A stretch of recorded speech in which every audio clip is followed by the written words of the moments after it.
off about 1/8 of an inch deep. And that gets you down into the pulp of the potato and gets you away from the skin. Now see, I've just got a groove, a cut around there. Now what I'll do, I'll come back here and cut this off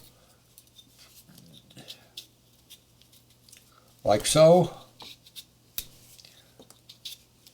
Now, if I was carving this out of wood, I would try to be a lot more accurate in the depth and everything that I'm carving this brim around this hat.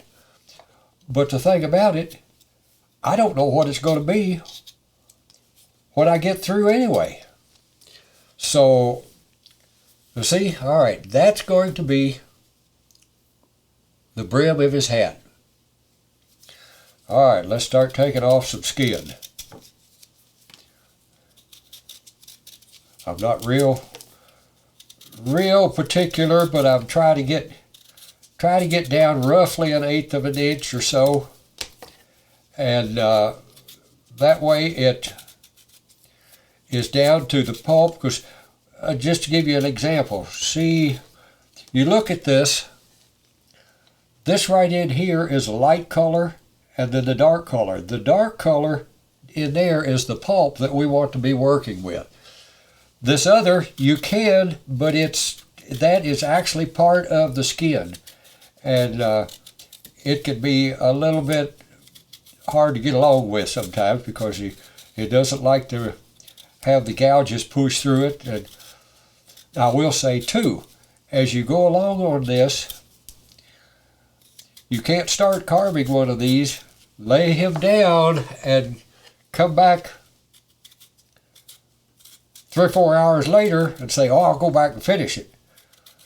You probably could, but it's going to be a real challenge because it's already started drying, and it's gotten, I don't know what you'd call it, but it's gotten to the point that it doesn't carve really well. I cut the tail off of that, and we'll just go on up here. Okay, one of the first things I would do is probably take my V-gouge, and you might want to do something similar. I'll see if I can mark on here with this pencil. That will be my eyes across there, and this is going to be the bottom of the nose. Now, the reason that nose is going to be so large is because this shrinks up so much. You could put a large nose, and it just, after you cut it out, it just goes away. And then the bottom of the mouth is going to be down here, and I'm going to put a mustache on him and some things.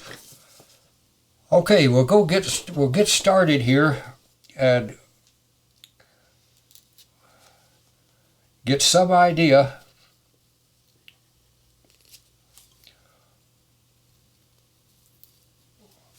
what he might want to look like.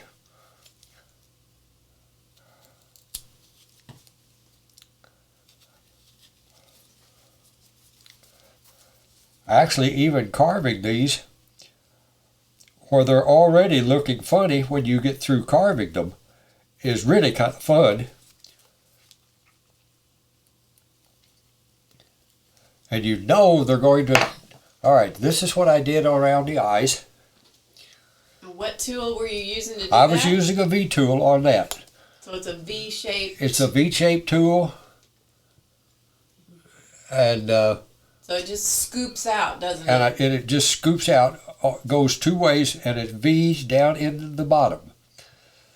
Now, I'll probably modify those a little bit as we go along, but that's where we're going to start. We get some idea. Now, in a way, this is kind of like wood, is that the grain of it goes down the potato. Now, this one probably went down and turned out where this tail was. This goes up and goes this direction. So you're dealing with grain that is not, not real, not in a straight grain like a lot of wood. It's just a little bit of a challenge sometimes as far as if it was wood, it would really be a challenge. Okay, let's start with something here